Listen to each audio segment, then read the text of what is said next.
Another big story that we are following today, a riot at the Nebraska State Prison in Tecumseh. And we've been following this case closely, showing you live video from the scene. It took hours before corrections officers actually arrived and got that situation under control. And by then they found that 2 inmates had died, apparently at the hands of other inmates. WOWT's 6 News reporter Erin Murray has been in Tecumseh all day following that story. She continues our coverage now live. Joe, Mallory, as you said, 2 men are dead. Workers and other inmates are injured after prison riots broke out at the state correctional facility here in Tecumseh.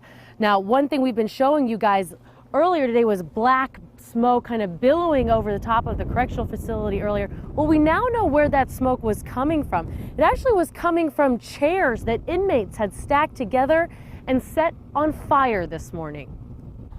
A plume of black smoke hanging over Tecumseh State Correctional Institute is bringing one reaction.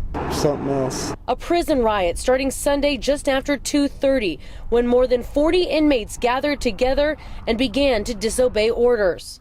As the group of inmates became more volatile, staff members were unable to control them.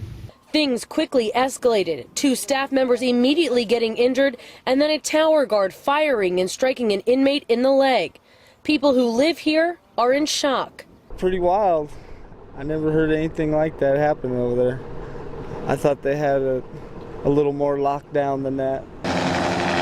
A state patrol helicopter and special teams were called in to quell the chaos. During the riot, special teams had to rescue several of the staff members, including one woman who barricaded herself in a gymnasium office, and then several other staff members who were inside housing units. Now, we're told at a high point of the chaos that inmates gained control of 2 of the housing units and created a lot of damage inside.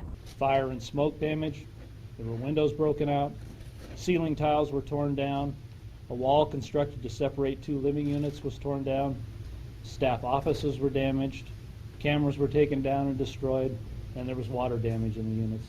2 inmates have been found dead, Donald Peacock and Sean Collins. Both of them there on child sexual assault convictions. State Correctional Director Scott Frakes couldn't say how they died, just that he believes it came from other inmates.